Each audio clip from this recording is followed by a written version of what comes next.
Hey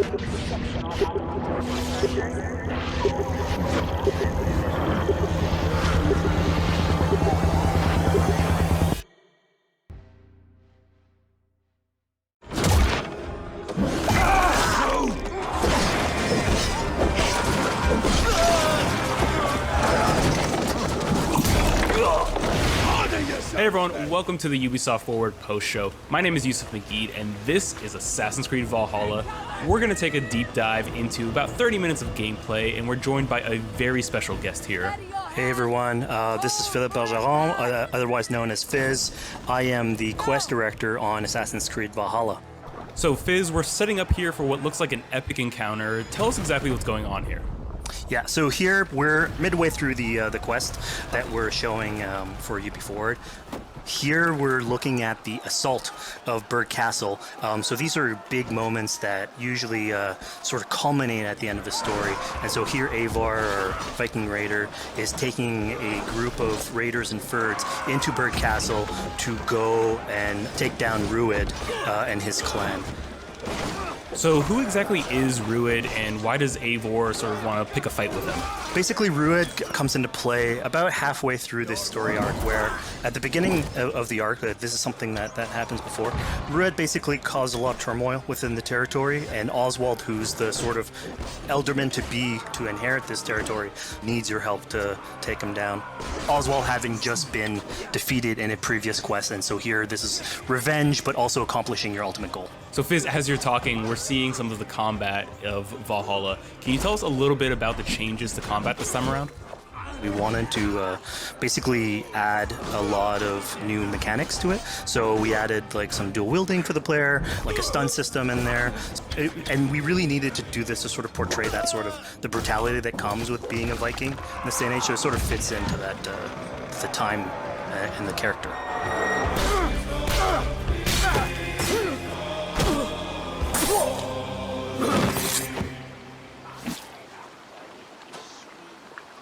Oswald.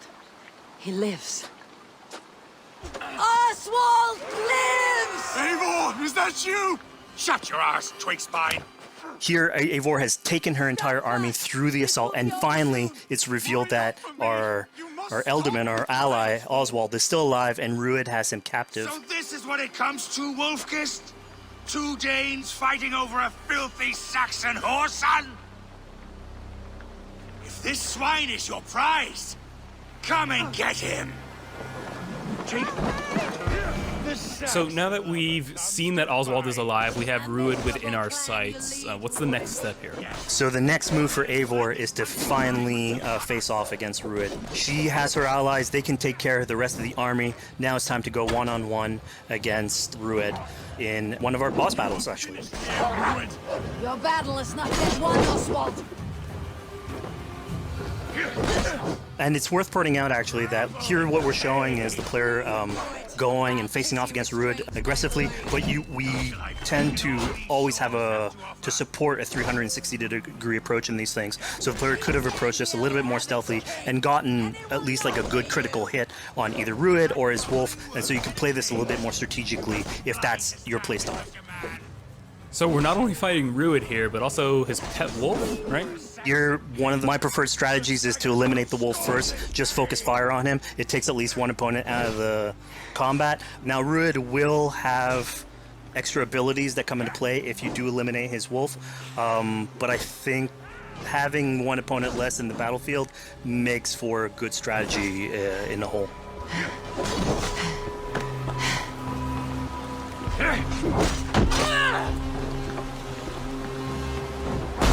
Your efforts. Only the cold dark of Niflheim awaits you.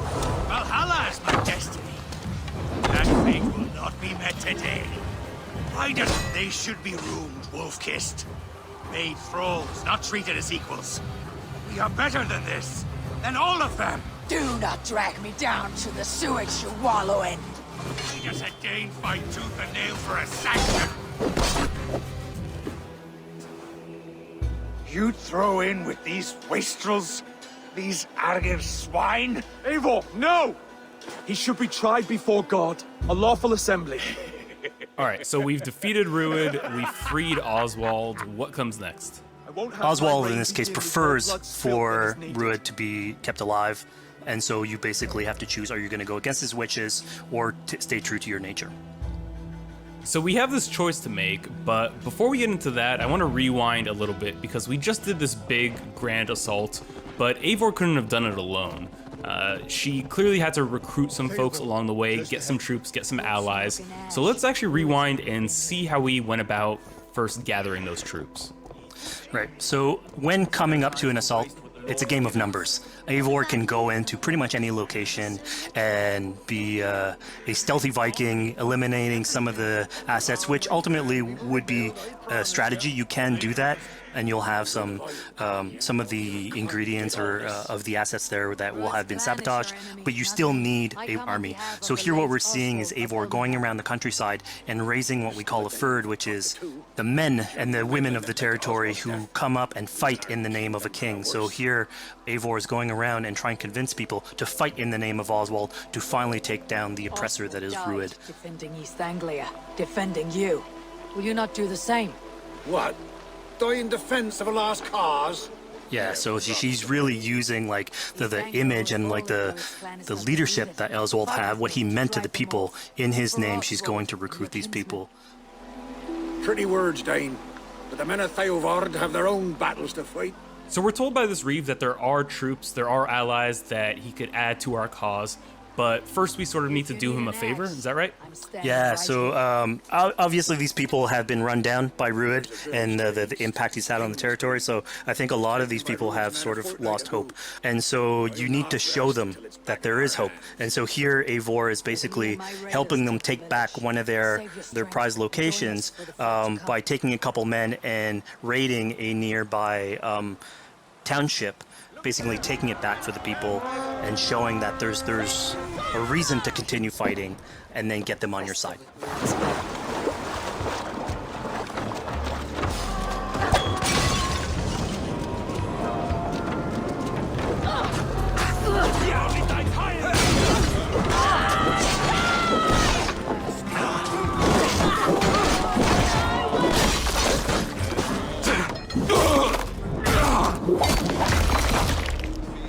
When Eivor does this, obviously you have access to a full suite of abilities. So again, the improvements that we've done to the fight system, you have some brutal axe throwing in there. You have archery or like range combat abilities in there as well. So really, again, like depending on what your playstyle is, you can customize your loadout and go in there how you wish.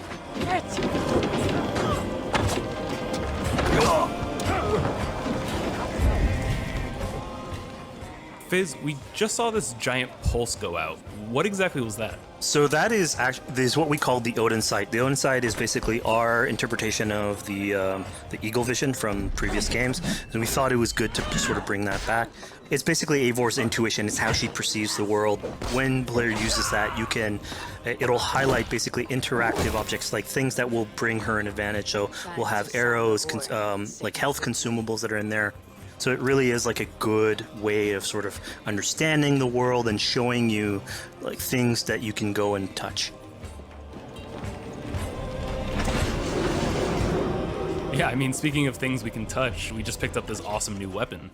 It's something we wanted to play with on Assassin's Creed Valhalla, where we have fewer weapons in the game, but you can invest in them more, so they become your weapon. And so depending on what your preferred playstyle is or your preferred weapon type, then you can go and choose, I'm gonna fight with this weapon and invest heavily into that. Not only are we looting weapons, but we see something here called the Book of Knowledge. Can you tell us a little bit more about that? They unlock skills for the players. So here you can see the Valkyrie dive that has just been unlocked. We have these spread out throughout the world, so again, to promote exploration and discovery. As you travel through the world and you explore locations, you can find these books that will add abilities that you can go and invest in, put into your loadout, then go into the different locations or the different quests in the game and use those depending on what your playstyle is. Now we've recaptured this village, we've secured more troops for our assault. Let's jump back now and figure out what we want to do with Rued. The rightful king of East Anglia has spared your life today, and so it will be.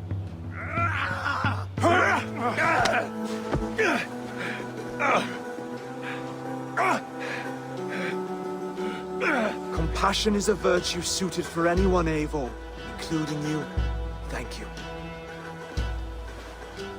Eivor decided to let him live. Ruud is really angry about that. Being a Norse Viking, being put to the death in battle is your road to Valhalla, so he was basically denied access to Valhalla in this situation. Obviously, all of these decisions come into play later on in the game, so we have very difficult decisions for the player to make. We didn't want to have easy decisions. Yeah, you know, when I was playing, I decided to listen to Oswald and spare Ruud's life, but what exactly is the relationship like between Eivor and Oswald? So the relationship between Eivor and Oswald is an alliance. It's basically Eivor is surrounded by territories that initially getting into England are hostile towards her, and obviously if you want to set up a new settlement, you want to make sure that your neighbor is friendly. So here in East Anglia, Oswald is the man for the job, where putting him into a position of power would help her sort of secure her territory. So earlier on to the territory, Eivor comes in here, meets Oswald. The problems he had with Ruud are sort of put to light, and going through the arc, you basically help him deal with Ruud and aligning basically Danes with Saxons in one territory. So, Fizz, we've completed the assault, we've gotten our hands dirty with some combat, taken down Ruud. We have this big open region of East Anglia, so before we head off to Oswald's wedding, what do you say we head out, have some fun, and see what we can get into in the open world? That sounds great. So we see a cat here with a speech bubble above it, and you best believe if you let me talk to a cat, I'm gonna talk to a cat. Yeah, these are some of our some of my favorite moments actually in the game, where we put out a whole bunch of events throughout the territory. And it sort of rewards, again, exploration, going around. It's a chance for us also to sort of showcase a different side of Eivor. A lot of the quests sort of deal more with like politics and warfare, and this shows a slightly more human nature to her. So it permits us to explore that character a little bit more. And so here, basically, like you're trying to help a kid with his cat, and ultimately get that cat to sort of join your crew as a cat raider. You just said cat raider way too casually. You're telling me I could have a cat Viking raider on my longship? That's exactly what I'm telling you. Oh my god, yes, I love it. Perfect. So yeah, as you're riding around the rivers of England, you would see a cat basically walking around your longship, keeping your Viking raiders company. You know, speaking of the Viking longship, we're seeing some of that gameplay here now. Can you talk a little bit about how that works and functions in Valhalla?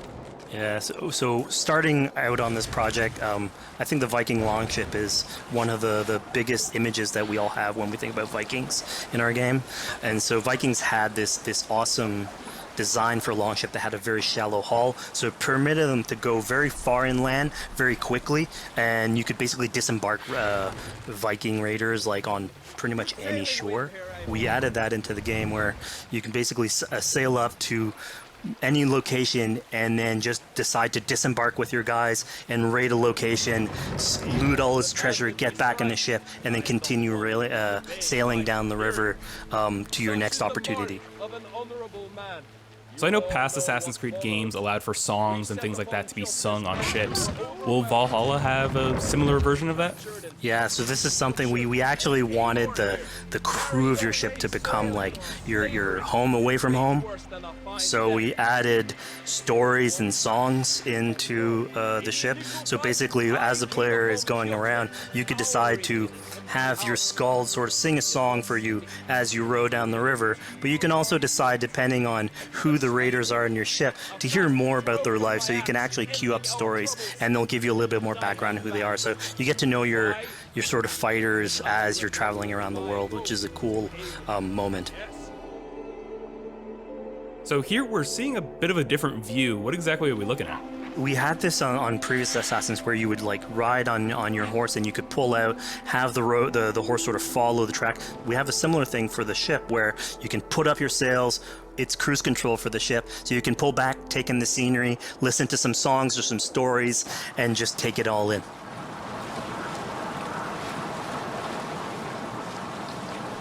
So, speaking of Viking songs, we have an activity here that's not exactly singing, but kind of related, right?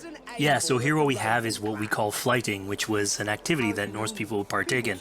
They would like to have a battle of wits and sort of poetry where insults would be thrown back and forth between each other. The idea was to try and have a good insult, but also to have a good rhythm and a good rhyme in there. So it's basically a precursor to rap battles. Here's the silver. Now begin. To all those whom I speak, they say Eivor's a clod. Then you're speaking to fools and their knowledge is flawed. Well, How exactly do you go about being successful in one of these? The trick behind a good flight was to choose the right insult, identifying the right cadence, and then trying to find what rhymed the best. I'm known for my might. interesting. Interesting. Silent whispers all claim that you're terribly dense.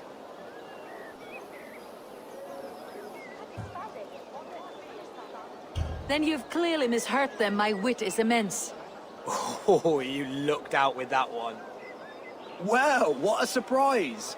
Eivor of the Raven Clan is a true talent. I'm shocked. Don't believe everything you hear, unless it touches on my flighting. Then heed every word. Take the coin. So now that we've proven our sharp tongue and wit, I think it's time for a bit more relaxing activity. So we're fishing here. Yeah, that's it. So we gave Eivor a fishing line, so you can actually throw out a line and go catch some fish.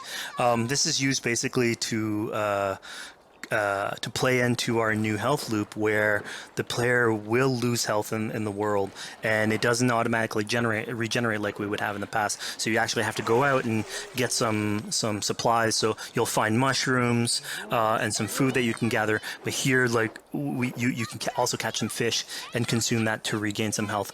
We also will sometimes have it in certain quests. So it's a good way to sort of chill out on the side of the water and just, again, take it all in.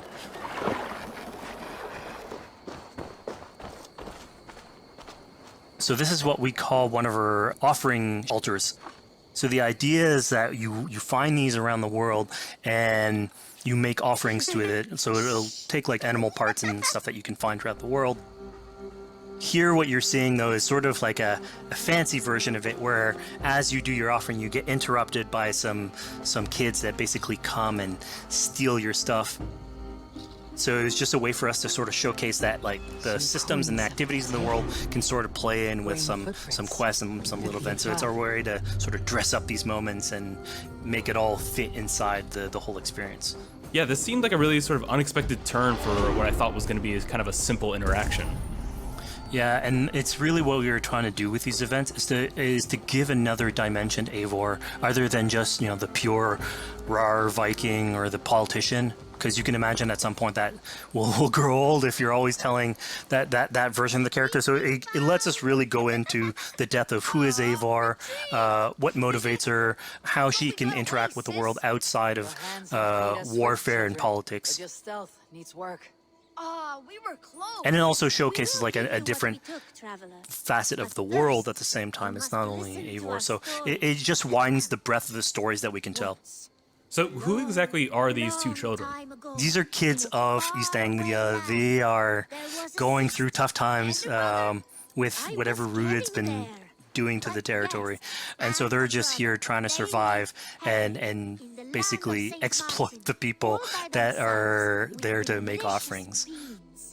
It was kind of nice to see that Eivor wasn't really necessarily upset at them for stealing, and after you talk to them, you have the choice of helping them. You can give them food, give them some money, or maybe just say, hey, good luck, on your way. Yeah, and then this is something we also wanted to do a lot. Like, so here we're doing an event, we do it in quests as well, but we want to give a lot of this agency into players' hands so that they can sort of shape Eivor a little bit. Who she is, so it represents them a little bit more, and they can roleplay that a little bit better. And again, it just gives her like a little bit more humanity in these moments. This is what large walkers should do. Provide for small walkers.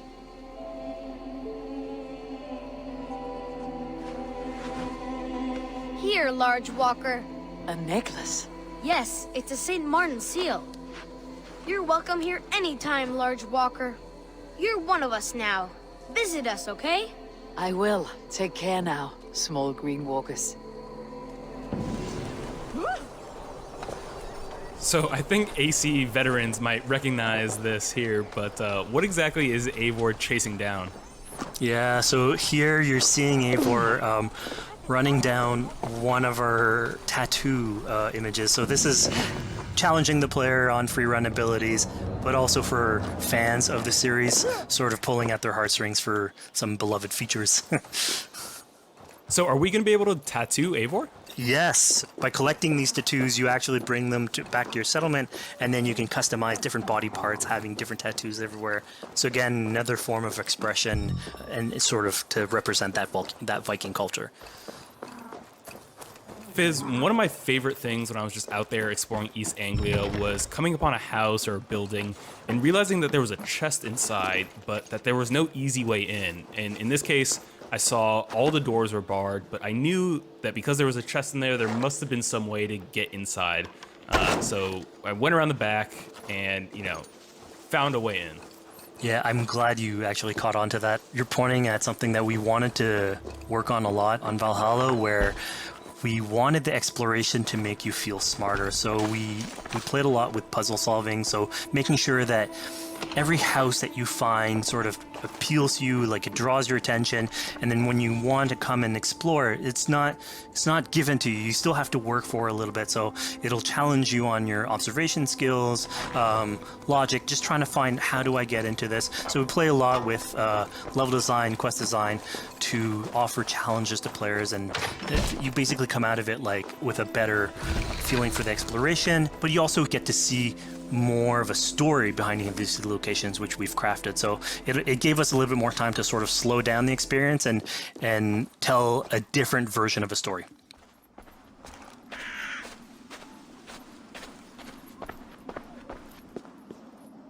A poor victim of someone's fury.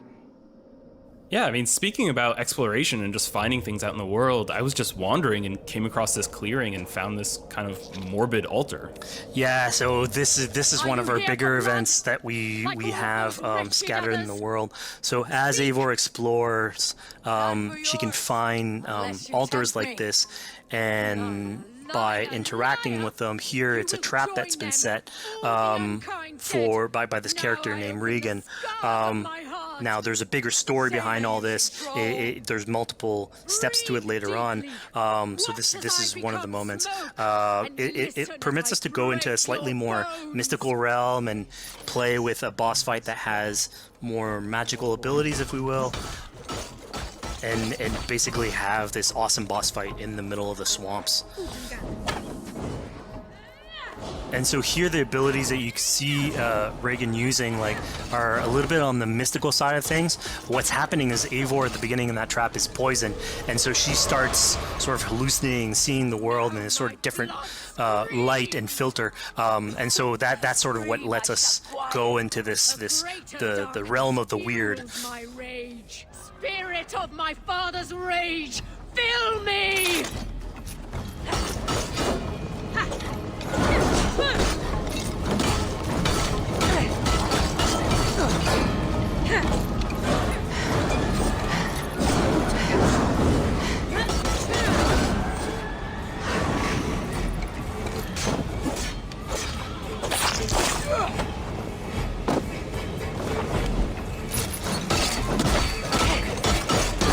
Enough is cracking and crunching.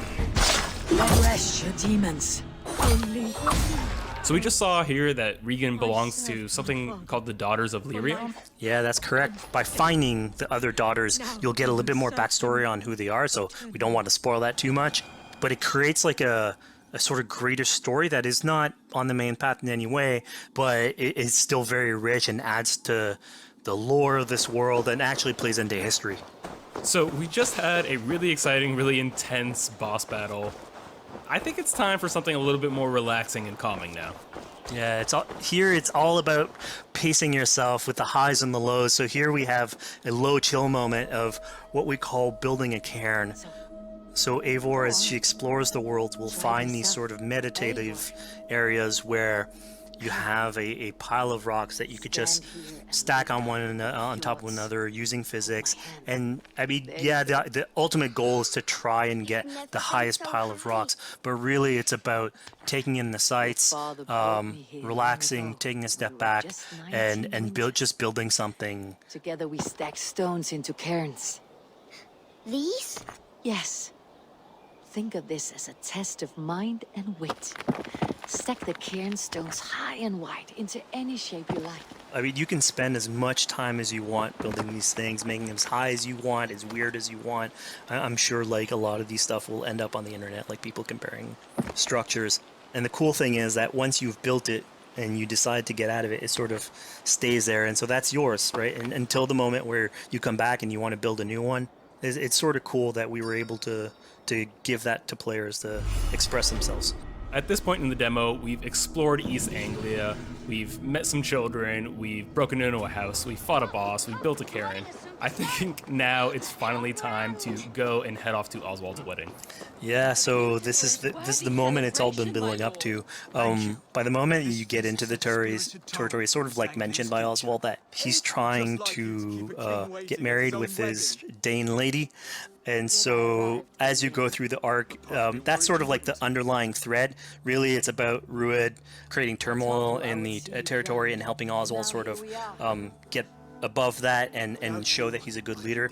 And so you finally, after going through all of that arc, finally get these two together, go through their wedding, and you're invited to attend the ceremony. And then all the activities and fun times that comes afterwards. Yeah, as much as we've seen the brutal side of England, it's nice to see, the joyous side of it as well. Yeah, and it's something we really wanted to play on in Valhalla, where being a Viking is not only about being a raider or a warrior. I mean, there's revelry, there's feasting, there's partying that goes, and like if someone knows how to party, it's a Viking.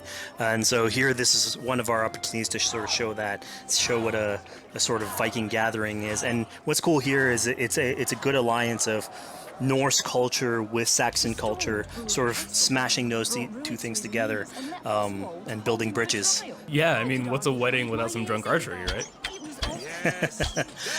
Yeah, so like anything can happen in a Viking event, right? Eivor, yeah, here, just get drunk, shoot some arrows. Barely a challenge. Steady all, and ready yourself for the wedding race. The king and his bride against all! My king! He... So here we see the decision I made to spare Rued came back to bite us. Yep, that's the decision you made, coming back. So as we said before, all of your decisions have consequences, and this is a big one. I challenge you. I accept. You're basically presented with the option to sort of step in for Oswald, fight the fight for him, or let him go and fight his own fight. Yeah, personally, I chose to fight myself because I thought Eivor is the type of person who likes to finish what she started. Plank by plank, and a dead king cannot keep his oaths. Let me finish this. Oswald, you gutless Arya swine! I'll slay the wolf-kissed, then hang you with your own tongue. How does this encounter with Rued differ from our previous fight with him? So at this point, you've eliminated his wolf, so it's just him. And so he's angry at this point, and so he will start using his big gun abilities like fairly earlier on in the fight.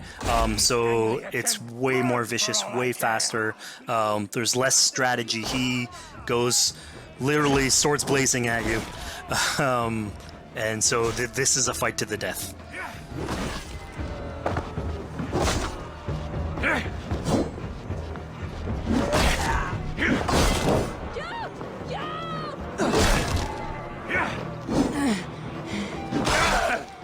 And of course here, like, this is a decision you made to go and fight him, but there's multiple outcomes to this scenario. You could have let Oswald fight his own fight and prove basically his station as the rightful leader.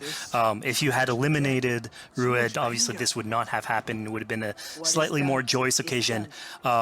But ultimately, in all scenarios, you still have an alliance with Oswald. He's proven to be the right leader for this territory and to be a good ally for you. A great service.